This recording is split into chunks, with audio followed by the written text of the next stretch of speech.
What's going on, guys? Welcome back to the Art of Suffering podcast with Dalton Darnell. Today, we have a friend of mine. His name's Cam. We're from Ohio, West Yes. Virginia, Ohio, Yep. way up in Ohio. So me and Cam, I can't remember. Did we rope together at that rope in I came to? Yeah. Or was that you and Dad? At the Haley Cunningham benefit roping. That's Yeah. right. That's right. Many moons ago. And we were young men back then. That was a long time ago. So we got Cam on today. We're going to visit with him just about his life and what he's got going on, what God is doing with him. And so I'm just going to pitch it to you, Cam. Let's get started from the beginning. Kind of where'd you grow up and how'd you get to where you are? Okay. So I have been in Ohio all my life. I was born actually about 25 minutes from where we live now. We're in the central Ohio area. Right now I'm in a little town called Marengo. It's got one stop sign and one stoplight. If you blink, you're going to miss it. But so I guess to start from the beginning, so I'm actually a twin, and we were born 3 months early. So I was the heavy child. I weighed 2 pounds, 2 ounces. And my brother was 1 pound. Oh, I can't remember the ounces, but we were tiny. Like my folks said that, a washcloth could be our blanket pretty much when we came out. And we were in the NICU for quite a while. We weren't supposed to make it. The doctor said that he's like, your twins are, more than likely not going to make it. And God had other plans. We did, but due to being born that early, the side effects of that was my twin brother, his retina actually detached when he was 10. So he didn't know it at first. I can remember he came downstairs one day and told my mom, he goes, I can't really see. And I love my brother, but he's never been one much of pain or, a little dramatic at times, or at least he was back then. So nobody really took him seriously. And so his retina became detached due to that. And I've actually had cerebral palsy from day one. So Really? Yeah. So there's all different kinds of forms of it. I don't know the technical term of the cerebral palsy that I have, but I got it because the doctor said it was probably due to a lack of oxygen due to the umbilical cord being wrapped around my neck. So my form of CP affects my lower body in my legs. My upper body literally pretty much compensates for everything my lower body can't do. But yeah, like I said, it affects my balance. I've had to go through surgeries after surgeries after surgeries, and physical therapy after physical therapy, and hours of doctor's visits and wheelchairs, and relearning how to walk 3 to 4 times, and doing all that stuff. So so now let's explain, now that we're here in the story, I want you to tell everybody what you do for a living, because that makes what you do for a living a pretty incredible thing, in my opinion. Yeah. So I actually train horses for a living and give roping and riding lessons, horsemanship lessons, and all around, stockmanship lessons. Now, how the heck did you get into that? Like, were your parents, did this start when you were young, or how old are you?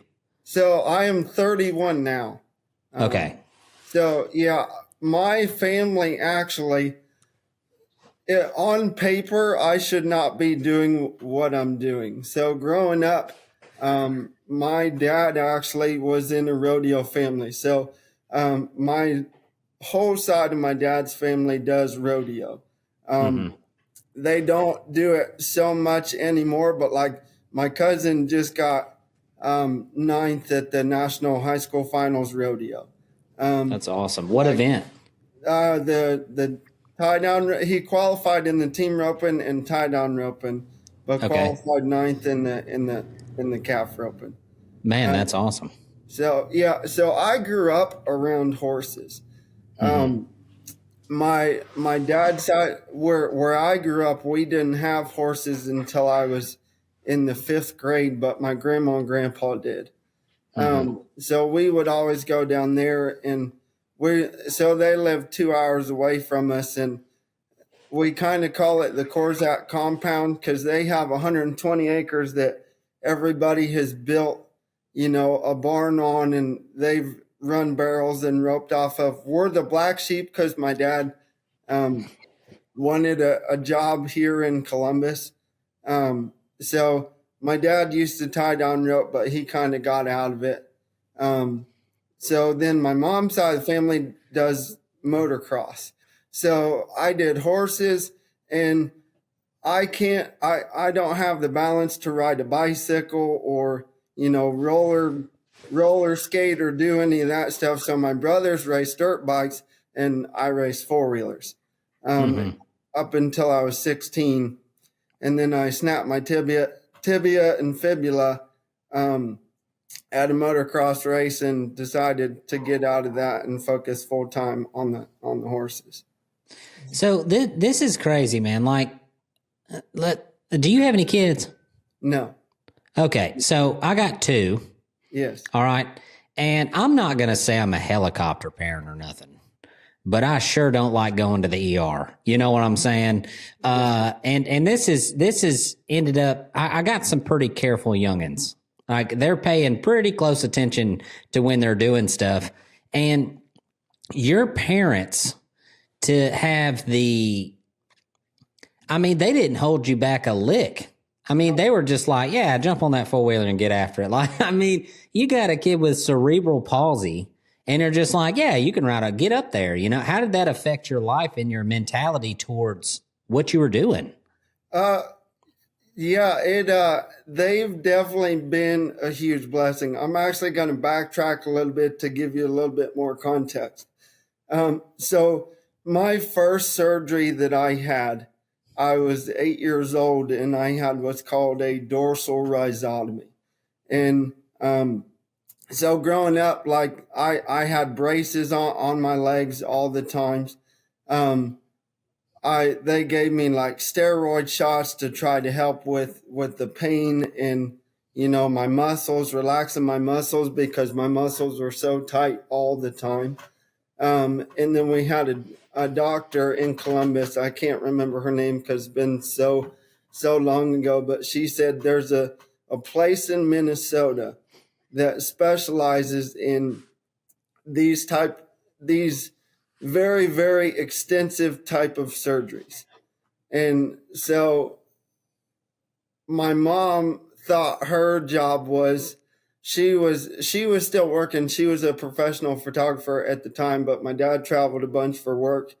And she thought if she stayed home with me and did all the physical therapy with me every day, that would kind of make it to where the surgeries, we didn't have to go that route. And so this doctor told us about this place in Minnesota that did surgeries like this. And, when I was told, of course, I was 8 years old. So when I was told, hey, we're going to take you all the way to Minnesota and you're going to have a surgery and you're going to be able to walk or think you know how to walk when you go in, but when you wake up, you won't be able to walk. You won't be able to feel anything. You literally will have to start from square one. And I spent 6 weeks, 5 or 6 weeks in the hospital, and you're supposed to stay there for 8 weeks. It's 6 hours of physical therapy every day. I had to do school also while I was there in the hospital. Like, it was grueling. It was very, very challenging, very scary at times. I was pretty stubborn. I wouldn't let the doctors really touch me or do anything. So my mom, she stayed there with me, pretty much living in the hospital. And she had to learn how to pretty much take care of me because I didn't want these people I didn't know touching me. Yeah. So that was tough, but I'll never forget. I was in physical therapy, and they said you get to go home, and I said, well, I thought I had a whole nother week, and they said, yes, you're supposed to, but you like through your work ethic and in your grit, they said you're past the point of you don't need to stay here any longer. You can go home. So I get home, and that surgery did help a lot. To put it in context, before I went and did the surgery, I had to do what's called a gait lab. And if people know how they make video games, they pretty much hook you up to every sensor like you're going to be in a video game to test your range of motion, your flexibility, your how much oxygen you burn, and all this different kind of stuff.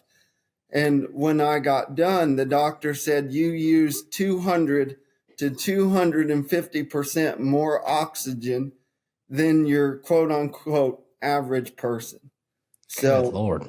And I would burn through a pair of shoes, like a brand new pair of shoes, in 2 weeks, just because my feet were so toed in, and I'd walk like on the sides of my feet so bad that pigeon toe doesn't even describe it. Like it was, Yeah. I'd walk a giant hole in the side of a pair of boots or shoes in 2 weeks.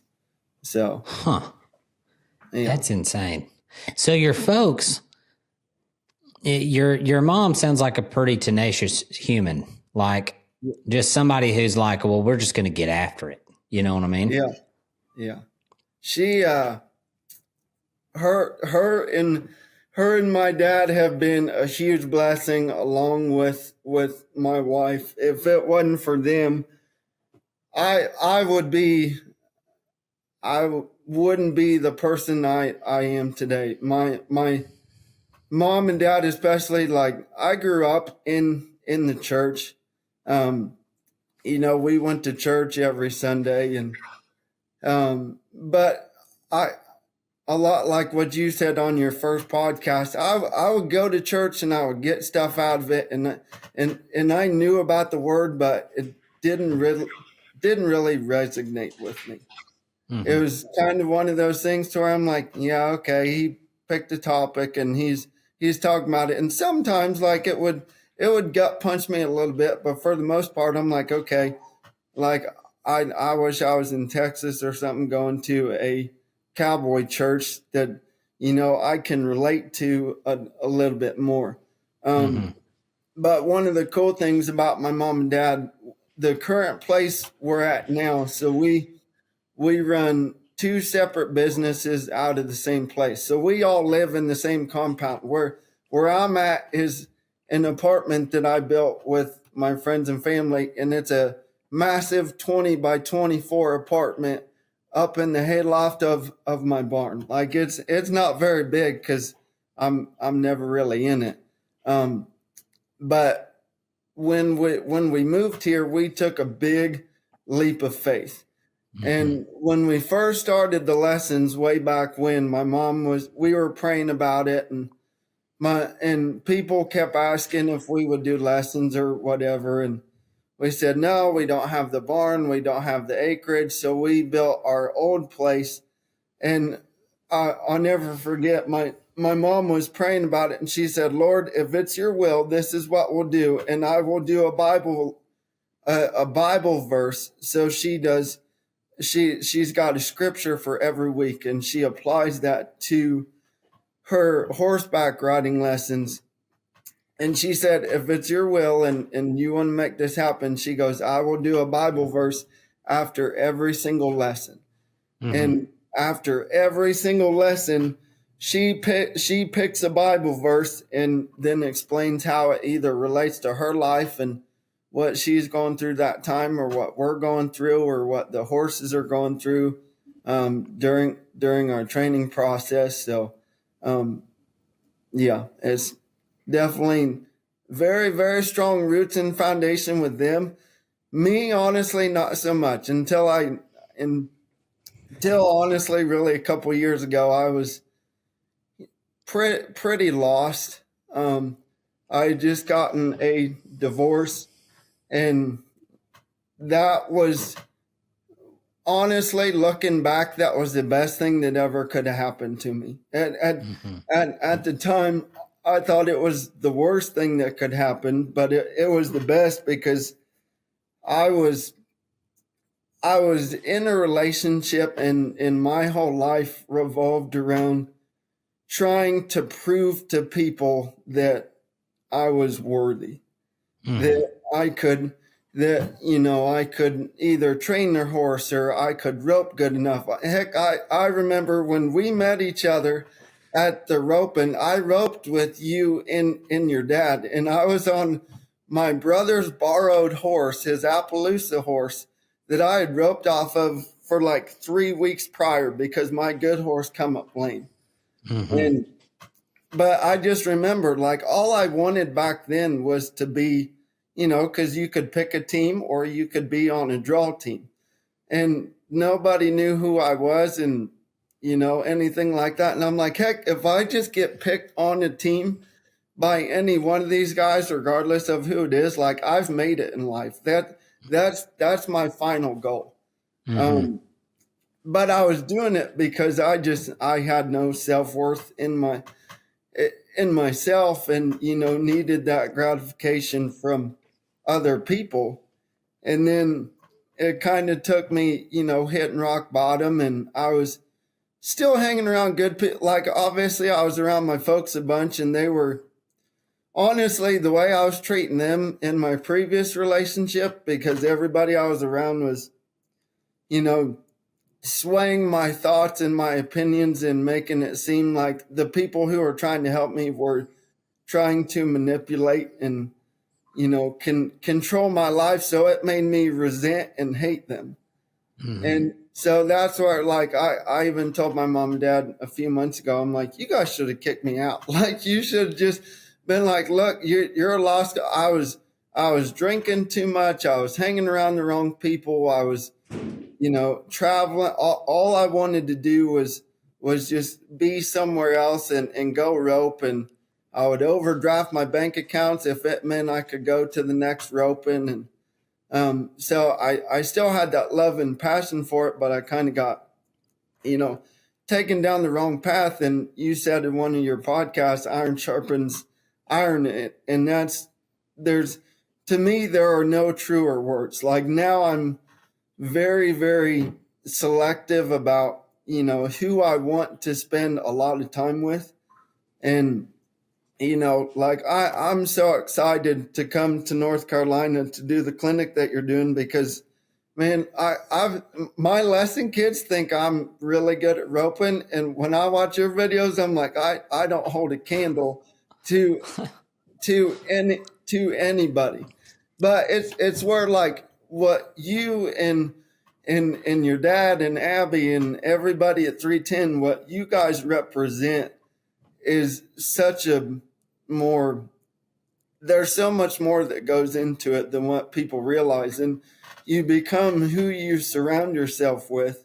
And so when I met my wife, Michelle, she's from Texas. I met her in PA at a roping clinic I was teaching. And at that time, I had sworn off women, and she wasn't looking for a relationship, and I sure as heck didn't think I was going to find it in the middle of PA. Yeah.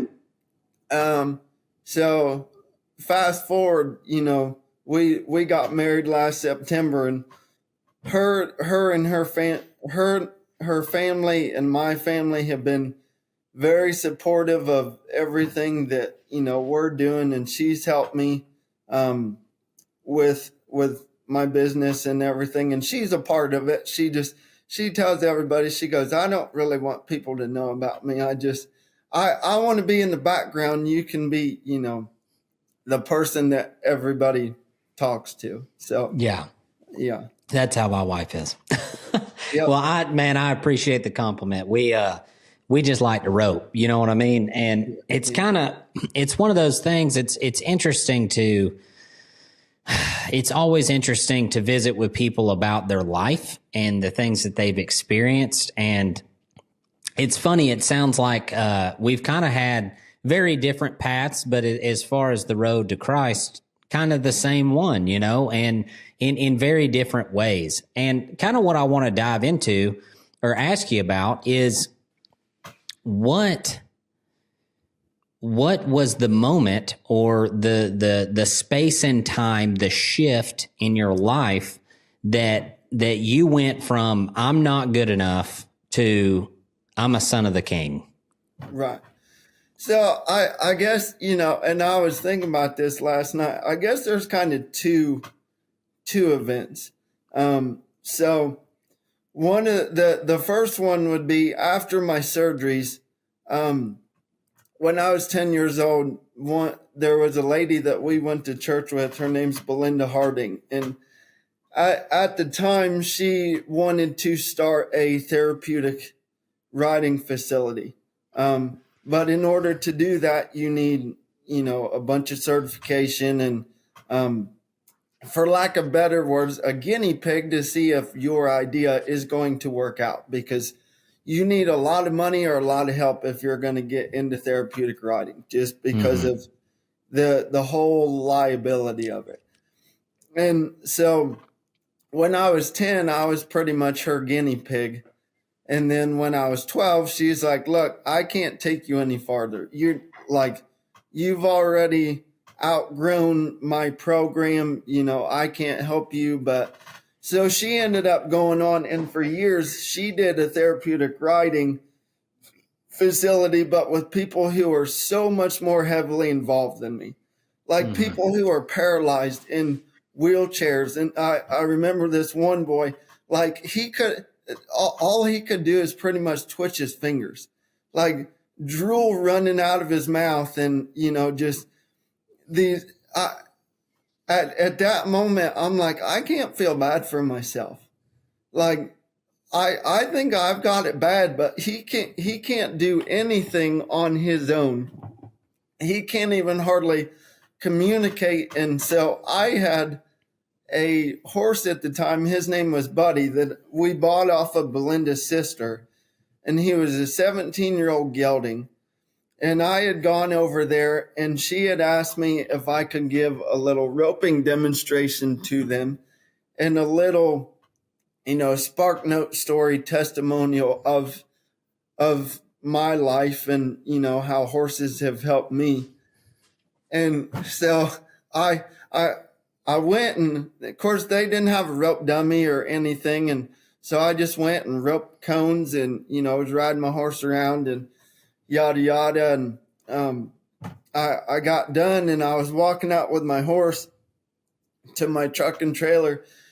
And this lady came up to me. I can't remember her name. I don't even think she gave it to me. And she said, I didn't want to come here today. And she said, but after hearing your story, she goes, I wanted to quit. I wanted to just give up. And her kids was one of the super heavily involved ones. Yeah. And she goes, but after hearing your story, there is a reason why I came here. And this gives me hope to keep moving forward. And I was like, wow. Like, you know, I didn't plan on that happening. That was definitely, you know, all about God's timing. And then, so that kind of made me realize, like, okay, God's got me here for a purpose. And that purpose is to, you know, even if it's to one other person, like a lot of the lessons that I do, people are like, you don't understand. My legs don't work like your legs do. And I'm like, you're right. They work 10 times better than mine. Yeah. I'm like, it's the only thing that we have difference is I have the time to be able to do it, but I have the drive and the desire to want to do it. And, you know, don't get me wrong. Life's not all peaches and cream. There are days where I look at my legs and I'm like, come on, you need to work better. Yeah. Like, this sorry colt's not responding to my legs, and I've got no more gas in the tank. I can't kick harder. Mm-hmm. So, then you learn how to adapt and overcome. So, I'll use a crop or a stick and string, or sometimes I'll put Michelle on him, my wife, and be like, hey, can you just soften him up a little bit? And then, I'll go ahead and get back on him. So that was the one big one. But then again, like I said, after that, you start to get back into that slump of, woe is me in my life. Everything's against me, and, yada, yada. And then 2 years ago, when I met my now wife, Michelle, who I know she's going to listen to this, and she's probably going to, get shy when I mention her name, but she along with my family these past 2 years, that when I went through my divorce, like I said, I hit rock bottom, and I was drinking too much. I was trying to just, hanging around some people that weren't necessarily the best, role models to me.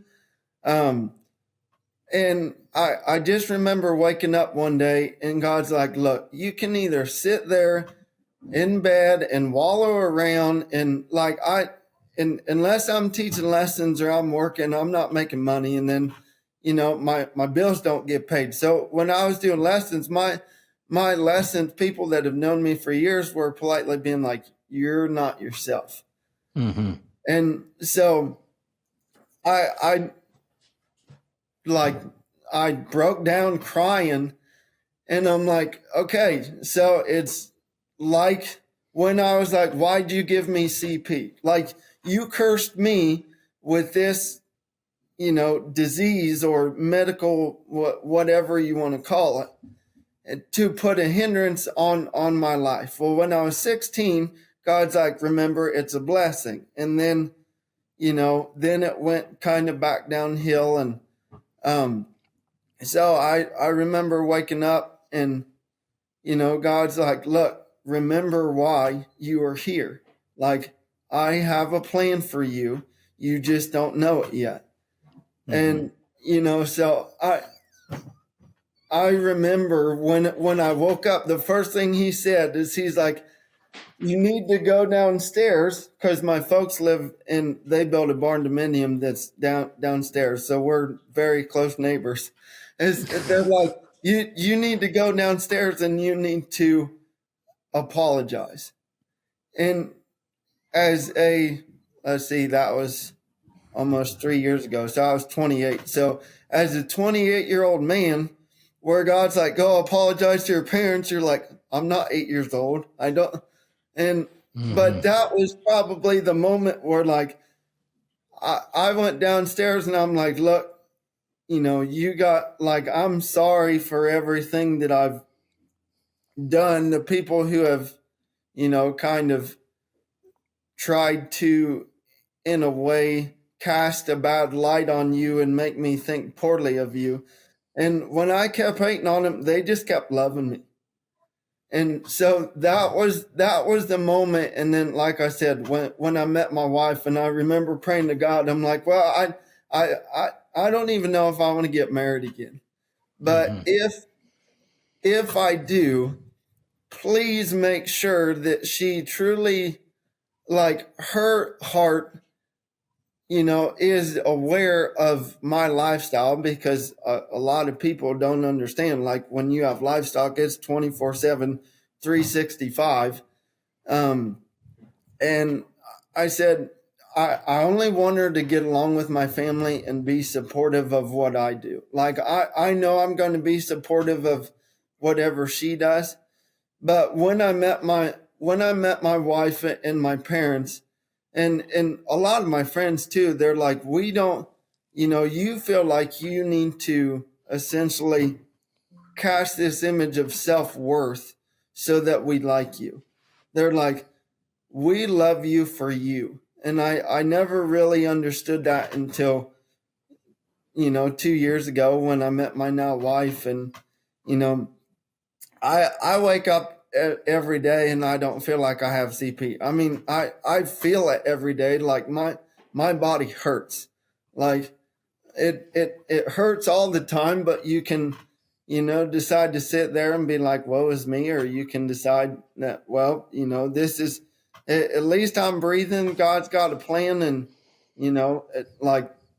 I'm sore and tired at the end of the day, but if I could just, I crave just roping and riding horses. If I could do that all day, every day, I would be truly, truly happy.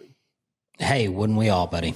So 2 years ago, what I call that moment you're talking about, that waking up and realizing, right, what you got going on or your own shortcomings. What I call that is getting to the end of yourself. And that's kind of a moment I think most men have at some point. And the difference between believers and non-believers, or followers of Christ, or warriors, or whatever you want to call us, and not, is how you respond to that moment. So I had a similar moment. Mine was way before I actually became a believer.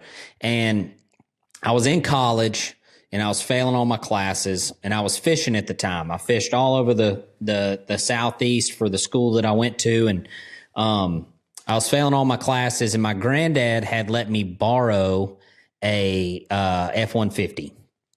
So I came out of the trailer I was living in at the time, and I was going to be late for a final. And when I woke up late, I knew, like, I'm going to fail this class. Well, if I fail this class, my GPA drops and I don't get to fish anymore. And that was the only reason why I kept my grades where I kept them and paid my tuition, was so that I could go fish, which, hindsight 2020, don't do that. Anyway, I run out to the truck, and I live like 35 minutes from the school, and I knew that I wasn't going to make it in time to make the class and pass the final. So when I get in the truck, I crank it up, and it had one of those old school, like 6-disc CD players in the glove compartment. You know what I'm talking about? Yeah. Oh yeah. Yeah. So I crank it up, but I had an aux cord in the freaking truck. Like, I'd put a new radio in it, and I had an aux cord. There's no reason why that thing should have come on. And that CD player came on, and it played a song by Third Day. Let me look it up. Let me look up the name of the song. I can't play it on YouTube because of, copyright and all that bull crap. But let me make sure I get the name right, because I got it right here on my list. Let's see. Third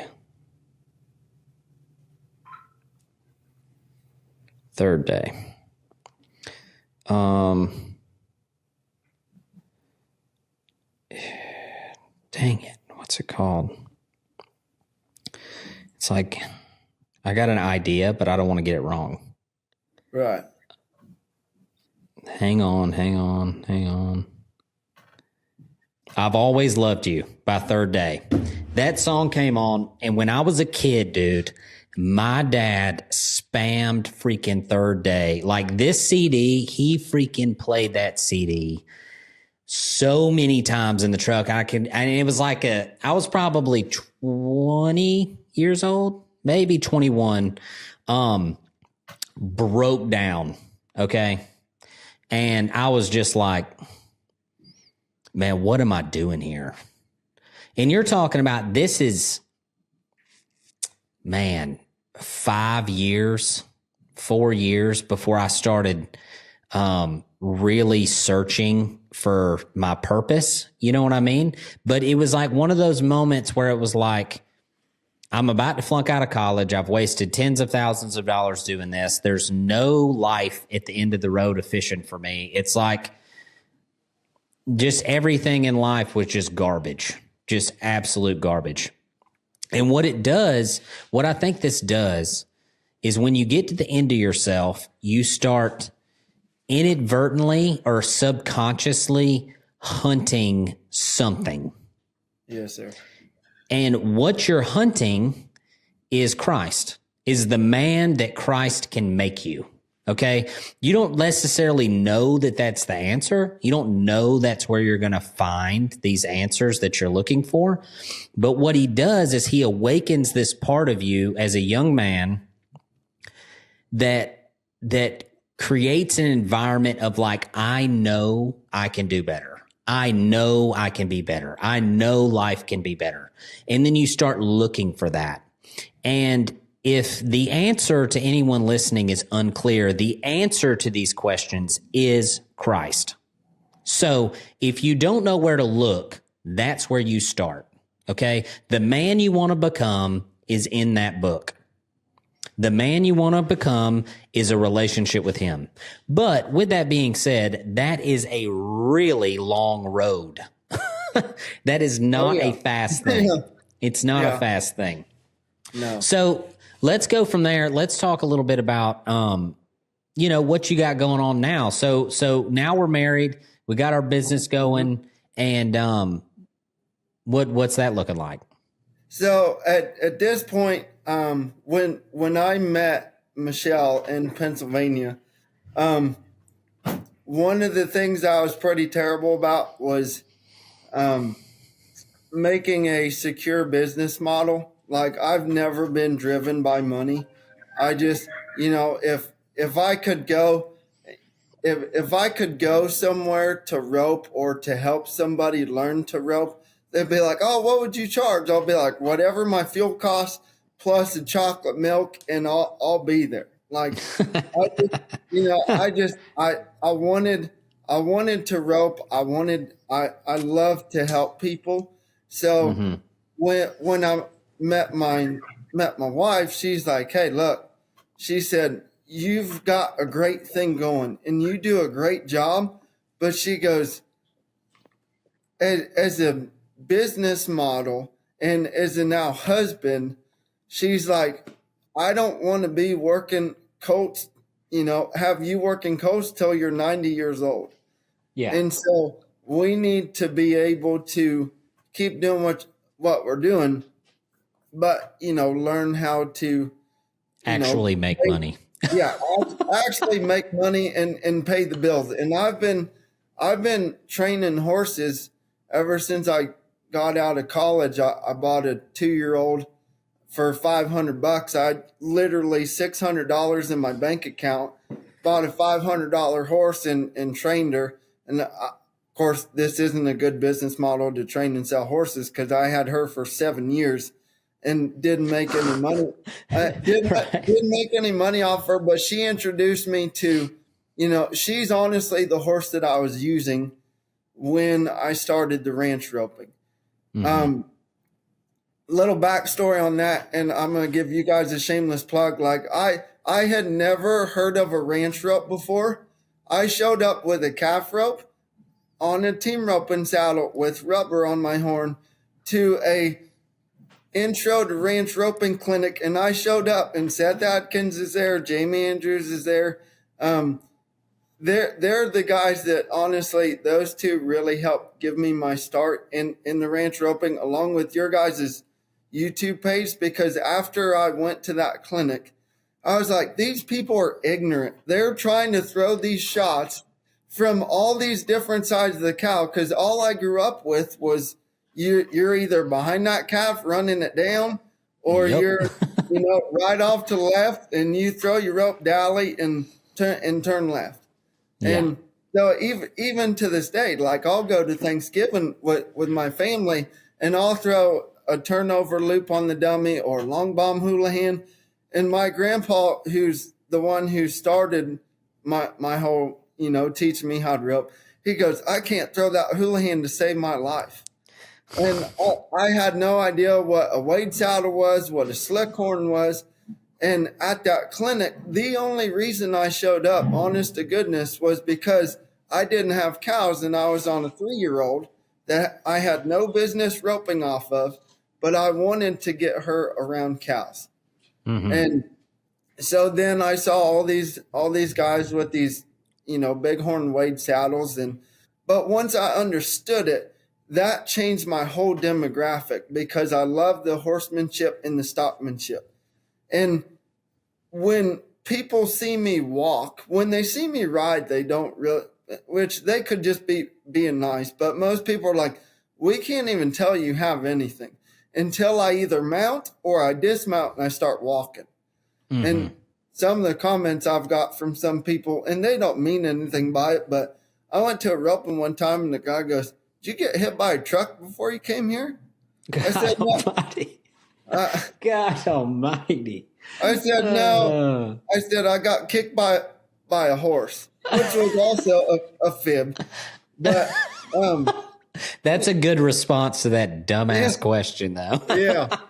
So, but once I started to really get hooked on it, and I saw that you guys were posting your videos on YouTube, and then, I was like, well, where can I get one of these? Because I'll be honest, when I first picked up a ranch rope, which was a poly, which I love polys, I'm like, this thing is a wet noodle. How do people use these at all?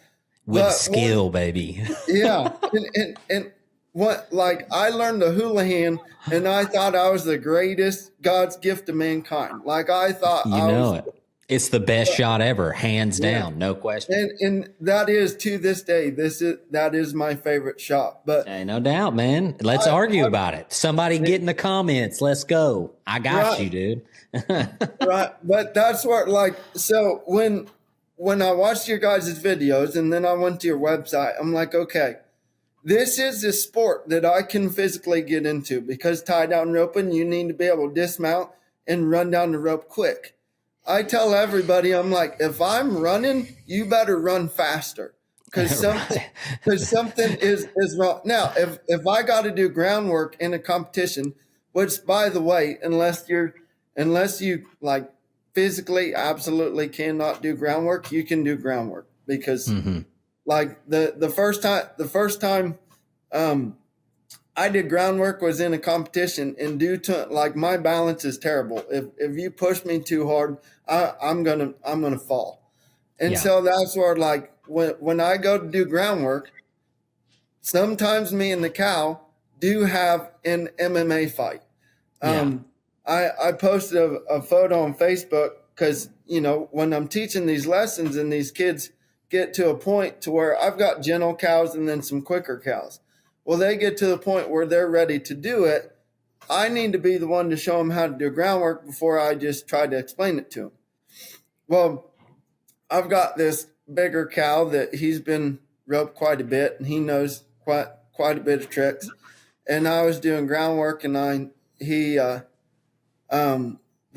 was a little bit of slack in the rope from, I'm not going to mention names on my lesson side, but I had a hold of that leg, but that cow flailed, and I lost my balance, which I do very easily. And that cow popped me in the head, and it looked like it had knocked on, which it didn't, but my face was just bloody. And I do not let go of a cow. Like, I will go down with that cow, and I'll do anything I need to, but I'm not letting go unless my wife yells at me to just get up and let it go.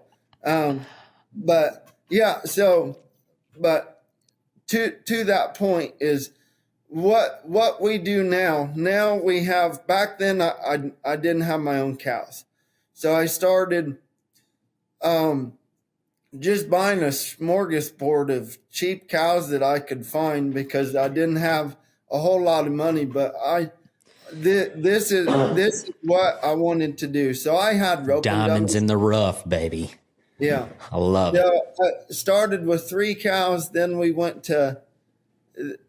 bought 4 more, so we had 7. Then we bought 5 more, so we have 12. One just went to the butcher, so now we have 11. And we don't have a shoot, like, we have 18 acres here and 24 horses and 12 cows. Like, we're at max capacity, but I was about to say, a little high on the per head per acre there. Oh yeah, people are like, people wonder, they're like, so how often? And we turn them out to pasture, but we feed. I buy so much hay, it's not even funny. Yeah. And but so that's what we do now. Been blessed to through you guys. I actually heard of Richard Boatwright. And we got to ride with him, it would have been about a year and a half ago, and went down with him, rode with him for a couple of days. And he helped me a lot on little exercises that would help help my horse with being on cows, learning how to read a cow, track and rate a cow, setting up for shots. Your guys' 310 EDU is phenomenal on, learning how to set up shots, different scenarios, different types of ropes. I joke with everybody. I'm like, just about every rope that 310 has made, I have bought. But now, I love it. Now, Thank you. Thank you. But now I only use two of them, which is either a Pit Viper or the Tracer. And I love all of them, but the Pit Viper my wife loves, and that's the first rope I ever used that I won a little bit of money with. And then when you guys came out with the Tracer, I'm like, this kind of brings me back to my roots, and just the way that I kind of rope. It's a phenomenal rope. So if you guys haven't heard of those ropes, go check out their website because they have phenomenal ropes, and that's all I use or tell my lesson people to use. But thank you for the plug. Appreciate it. Yes, sir. So we do a little bit of everything from. I have people. I do what we call an intro to cattle, which is designed for people that have never worked cows before or their horses have never worked cows. I want to get people interested and involved with the cattle side. And actually, believe it or not, a lot of English people, which I'm not an English background person, but a lot of English people will come here and they'll use the cattle to work on the mental side of their horse, or different things like that. And then with that, it kind of grew into people are like, hey, we want to learn how to rope. So I do like a little 4-hour intro to ranch roping, which is where nobody like when they come for the first time will hard rope anything because they're total beginners. But we'll teach them how to build a loop, how to swing the rope, how to do the basic shots. If they don't have a horse, they can rent one of our horses. That way they can still experience it. And then we work on, okay, if you're here and the cow's here, this is a sidearm shot. If the cow goes this way, this would be a tip over. If the cow's standing still, here are your options to, throw X, Y, and Z. And it just gives them a little bit of taste into what is to come. And then if people want to go farther than that, then we offer individual lessons to where we can kind of cater it to where them and their horses are. So see, interesting enough, so just to tell everybody, the first time I ever heard of you, okay, Dad went to Ohio and did a clinic. This was years ago. I mean, this might have been 4 or 5 years ago. He took Marty and Travis Newman, and I couldn't, for whatever reason, I might have had drill or something with the military come up, and I couldn't go to this clinic, and Dad goes to this clinic, and he calls me. And so on day 2 of our clinics, we do a groundwork demo. Okay.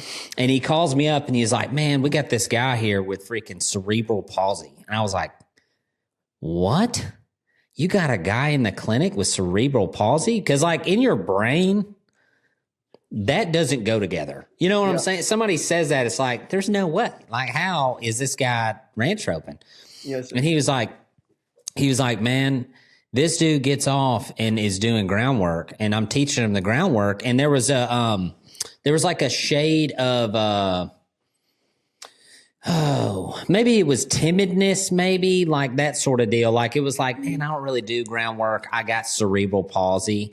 And if you don't know my dad personally, this is a total John thing.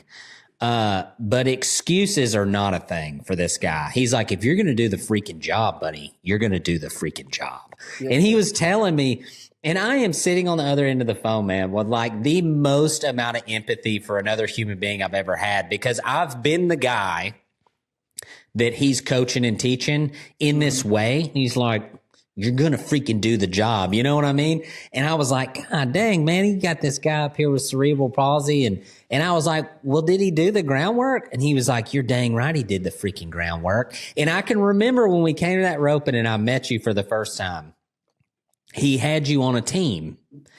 and you ended up on the ground. Yeah. And you went to that thing like a freaking pit bull, dude. And I was just sitting there laughing on my heart. I was like, this freaking guy, man, like Dad is such a, like, he's your typical coach. You know what I mean? It's like, hey, coach, my leg's broke. And it's like, shut up and do your job. You know what I mean? Like, that's kind of his, I don't know, my lights died. Anyway, that's kind of his, that's just his vibe. You know what I mean? Like, he does not tolerate any foolishness. He's like, you're going to do your job and you're going to do it well, or you're not going to be on my team. And so I always, when you messaged me about the podcast, that was the first story that popped in my head. Cause I was like, somebody who can overcome all of these things that are just unbelievably difficult, and then still go into an environment in a competition setting and have the confidence to perform with people who got legs that totally work. You know what I'm saying? But you still go in, do the job, win money, teach other people how to do it. That's amazing. That's unbelievable to me. Well, thank you. And honestly, your dad's mentality of, no excuses, just go do it. That's where, when I was thinking about the slogan for my business, the first thought was no excuses, horsemanship.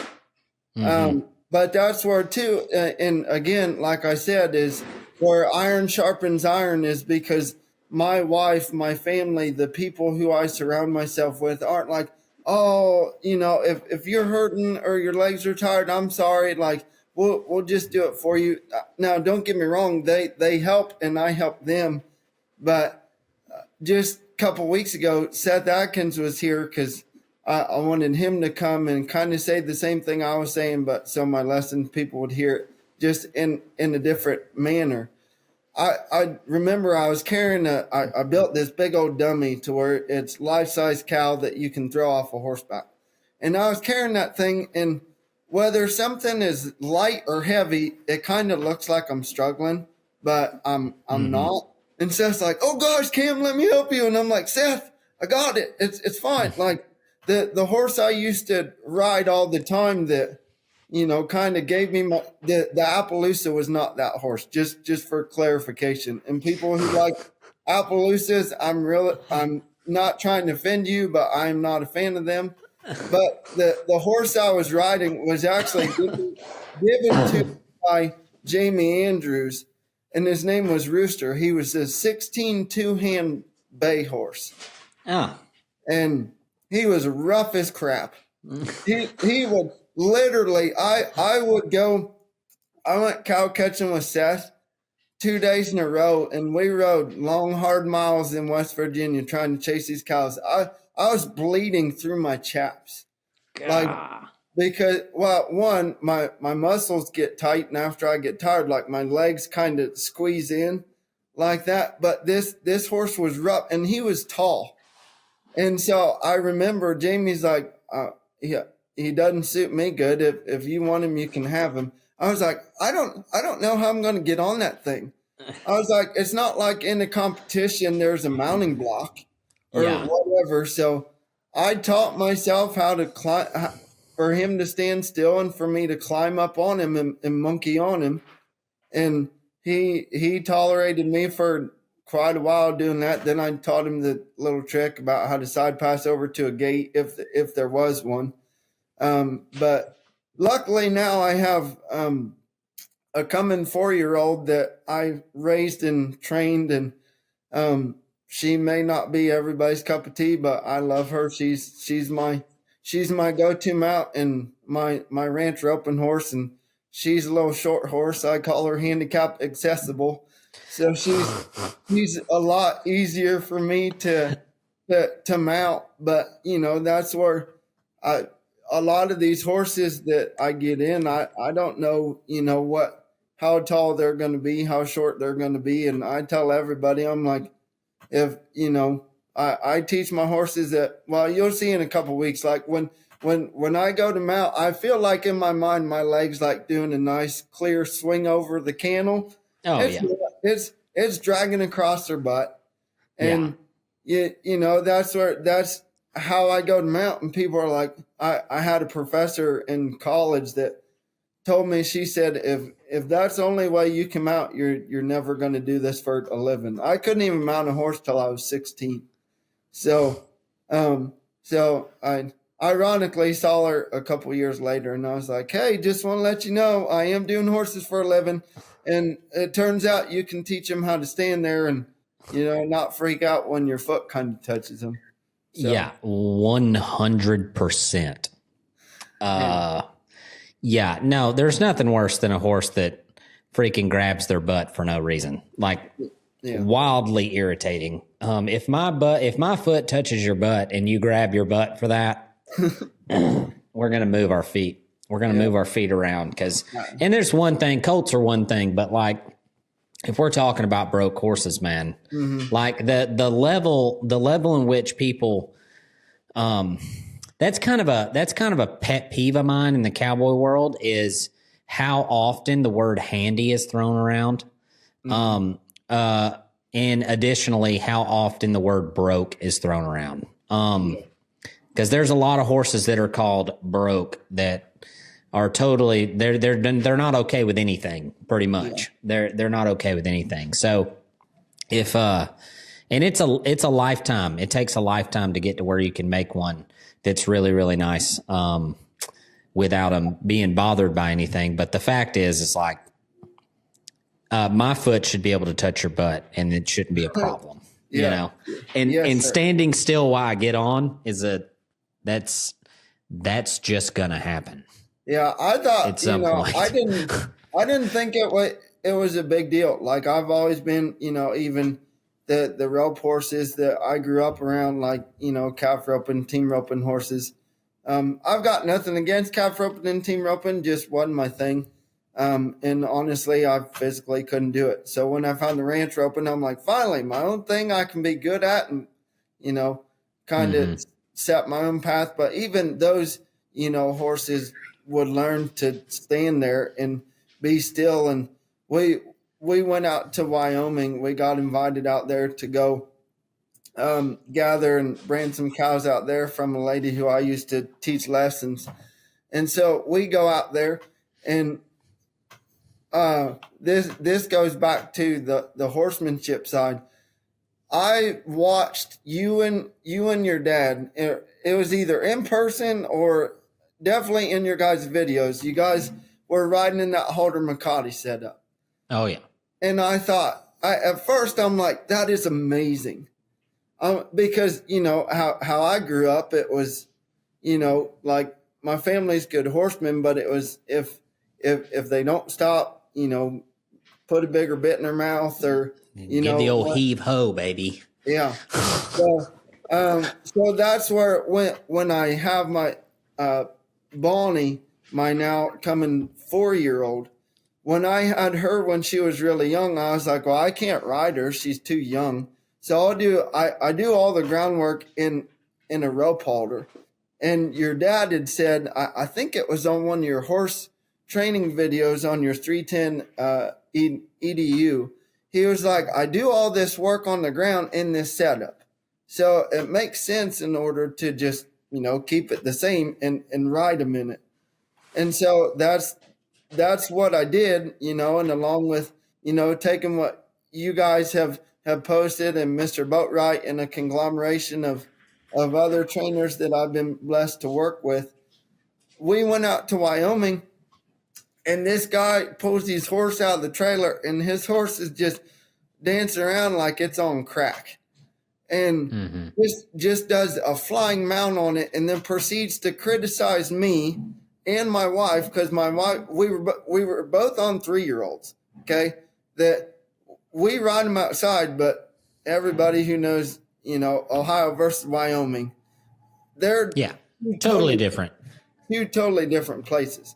So we showed up, and this guy's just ripping us because we're riding our horses in a halter.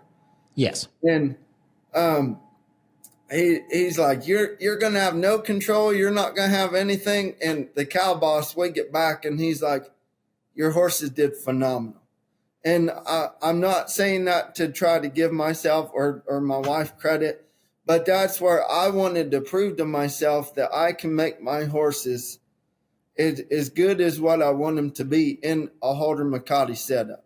Now, I'm not saying that works for everybody, because I've had some people that have watched me and Bonnie ride in one, and I have Bonnie in a Hackamore now just so I can, go show her and at other places also.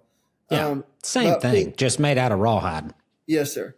So people will show up in them halters and be like, look, we're trying to copy you and Bonnie, and their horse is just bonsaiing with them. Yeah. And so, but again, I took what I saw from you guys that I've never seen before, and I was just like, I want to try that, and I kind of made it, my go-to, and that's where everybody now is like, well, Cam's just anti-bit, and I'm like, I am with this one. Like, this one won't carry a bit just because it's a point I wanted to prove to myself, but it's just.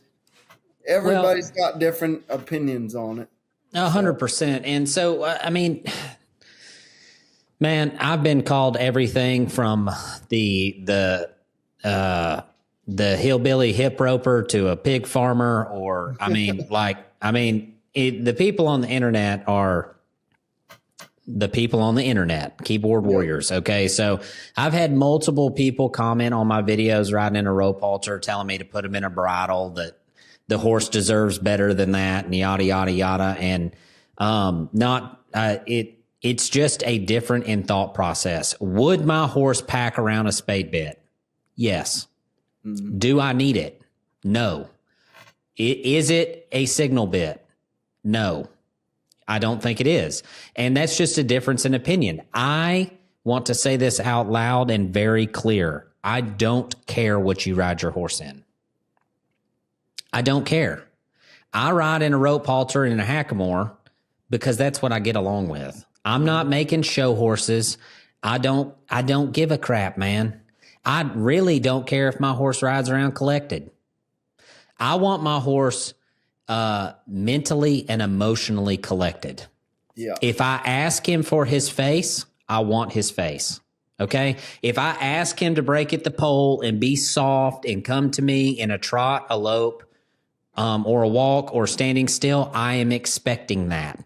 Do I expect him to lope around with his head between his front legs? No, I'm not showing him. We're doing a job. I don't care. Okay. And unsubscribe if you don't like that. I'm sorry. That's just how I am. So I ride my horse with my body. When I ask him to go right, it is with my left leg. When I ask him to go left, it is with my right leg. And the fact of the matter is that I get along really well with this, right? I don't have to kick my horse to get him to lope. I have to do this, and off we go. I increase the life in my body, and his impulsion goes up, and we go faster. If I point him at a cow and he doesn't go to the cow, I move his feet and then take him back to the cow. There's very simple principles that are very hard to discipline yourself on. And that's what horsemanship is at this level. At the level of riding in a rope halter, or our goal is to ride bridleless on everything, right? And I'm literally the pig farmer comment. I am at a guapo in the pen, okay, on a horse in a halter, doctoring a 750-pound yearling in front of 100 people. Okay. Right. And I'm a pig farmer. Okay. The fact is that I probably could have done all of that without the halter at all. Yeah. Cause I don't touch the halter. I try not to, right? That's the goal. And so as little as possible, as much as necessary is a thing. And that's kind of how we operate off of everything, is as little as possible, as much as little pressure as possible, as much as necessary, right? If I have to reach down there and get a hold of my horse with my spurs, I most certainly will do it. Mm-hmm. Do I want to? No, I want to get along great. Do your job and I'll do mine, right? You put me in the spot, I'll rope the cow, period, end of story. So the fact of the matter is like this criticism you receive from other people, whether it be on the internet or in real life, which I've had these comments on the internet and in real life. And lots of people ask me these questions like, why do you ride in a rope halter? Well, it's because it's what I get along with. Yeah. I don't need anything else to get my horse to stop because I don't use the rope halter to stop my horse typically. I use my butt, my seat, right? My breath, my life. Those are the things. And so I've spent the last decade of my life hardening my mind to these people to where it's just like, and that's what I tell everybody. I'm like, dude, I don't care what you have on your horse's face. Like, we're here to do a job. If you can rope the calf and brand it and get along, great. Do what you do. But what I ride in doesn't matter, right? It doesn't matter to you, or it shouldn't. And unless you want what I got, unless you want your horse to ride around, and then we can have a conversation about it. And that's the thing. Do I look at the spade bits or any bit and that's made beautifully and go, man, that's pretty freaking cool. I would hang that on my wall, but probably not in my horse's mouth, Yeah. So, and if I was selling horses, Cam, I would put a bit in their mouth. Yep. Because the next guy's going to put a bit in his mouth. The outside horses I ride in a bit. Mm-hmm. Because do I touch the bit? I try not to. I don't want to have to touch the bit. I just want to sit down and I want you to stop, if that makes sense. Yes, so I totally understand what you're saying, talking about somebody hacking on you about that, because that's been a huge part of my life as well. It's very irritating because the period in the story where we go and what we do is one of two things. We either go to do a job or we go to a roping. And look, this is what sucks. At most of the ropings we go to, they give you extra points for riding in a spade bit. Yeah. Like, you walk in the arena with a spade bit in your horse's mouth, you get 2 extra points. I think that's ridiculous. I think that's crazy. I really do. Because here's the thing, man. Everybody says this stuff about the bridle horse, right? Okay. We ride bridle horses. We don't use a bridle, but that's our goal. We all want to make a bridle horse because the description of the bridle horse is a soft horse, a horse that is doing the job willfully and enjoys his work and moves around really nice. Like, it's a really broke horse, right? Now, in the vaquero style, and somebody in the comments is going to correct me, and that's okay. This is like the ultimate thing, getting them to the 2-rein or whatever, straight up in the bridle, right? I'm not an expert on this. I don't know anything about the bridle other than what's been told to me. But the fact is that these people try to get their horse into the bridle so that they're, one, worth more money, right? Because they're more money if they ride around in a bridle, worth more. And 2, because it's I can make a bridle horse, right? Well, I'll be the first one to say it. I've seen very few horses in a bridle that are bridle horses. And so that's why it doesn't mean anything to me, because it's silliness. It's like these guys take a 5-year-old, right? And they say it takes 12 years to make a bridle horse. I completely agree.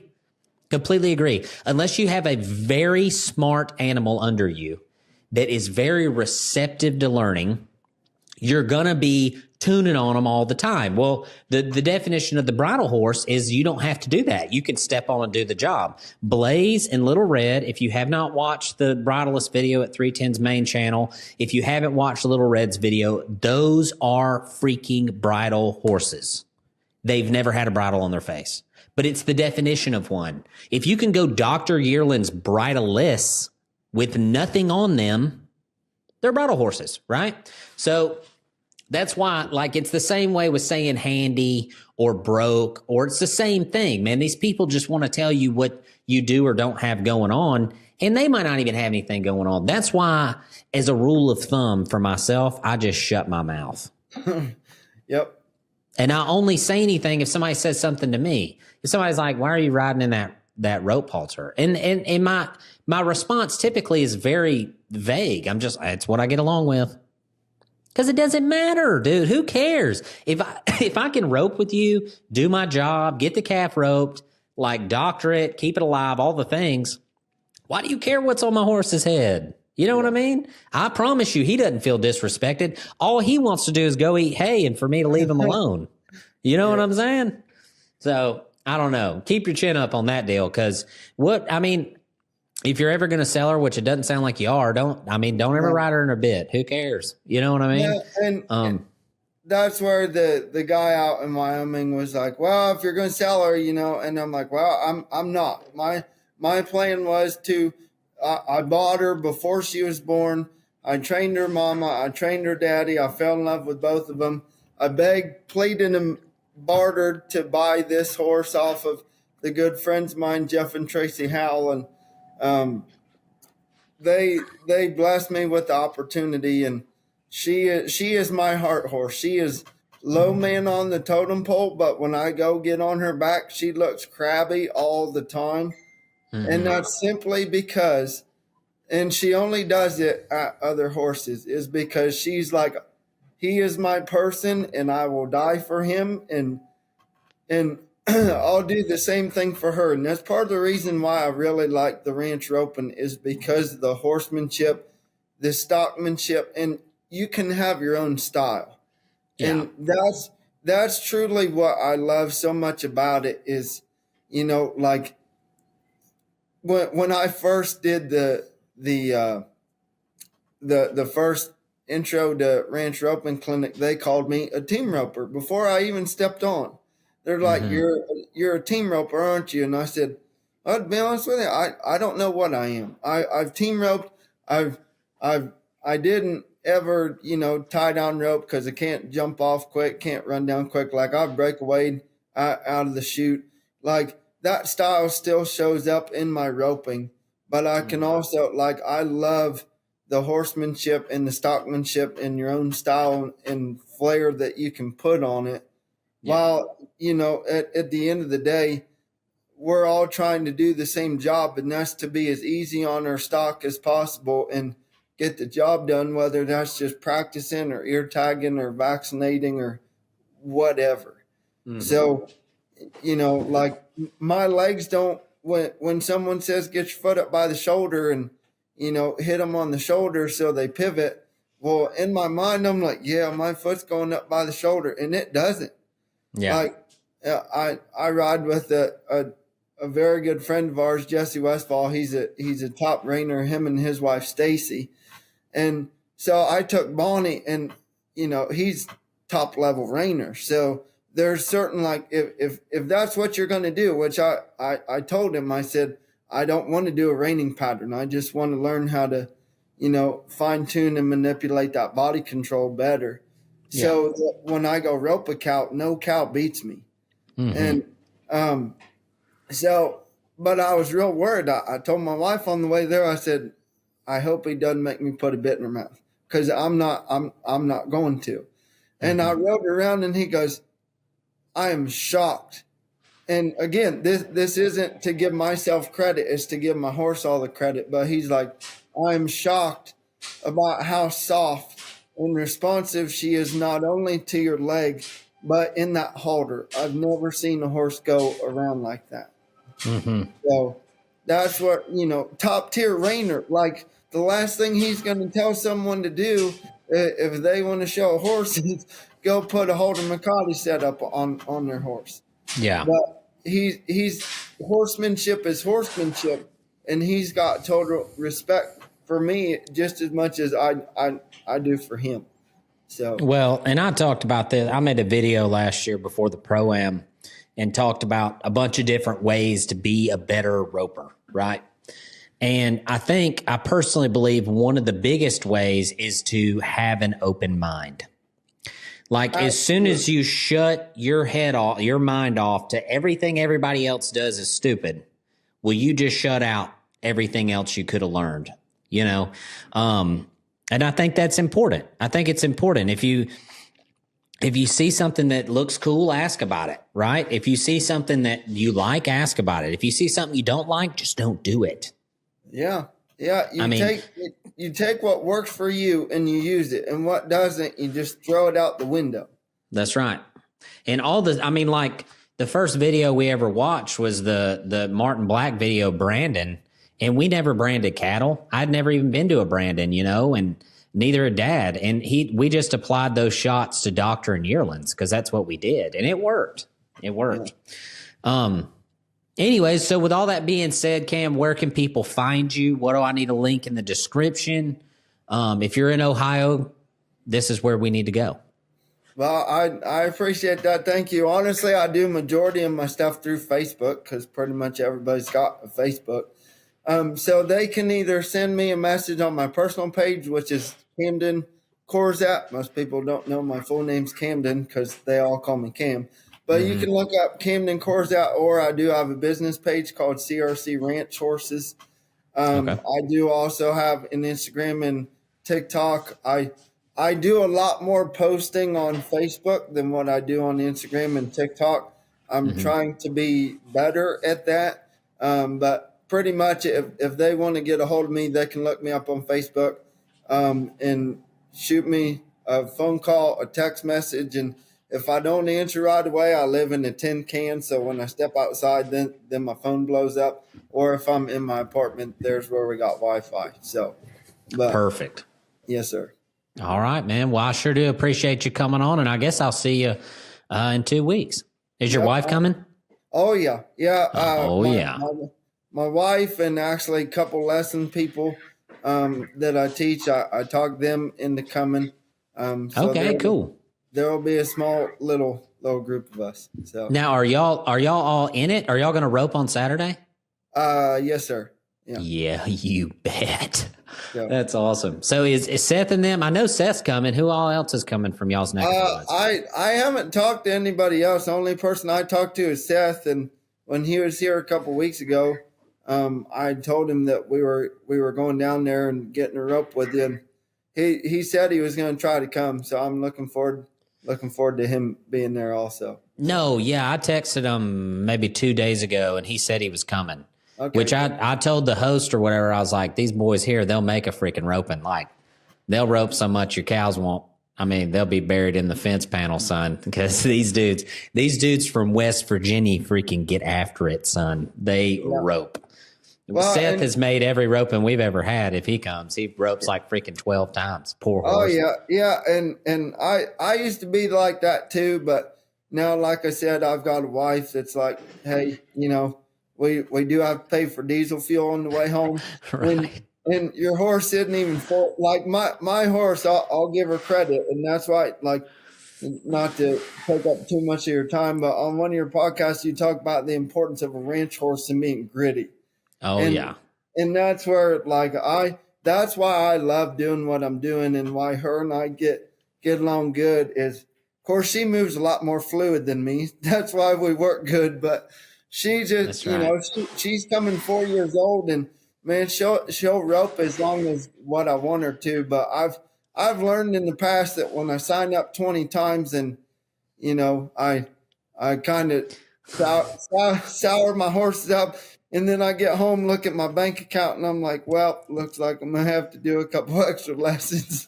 That's right. So, are your lesson people in the clinic too? Is your wife roping in it?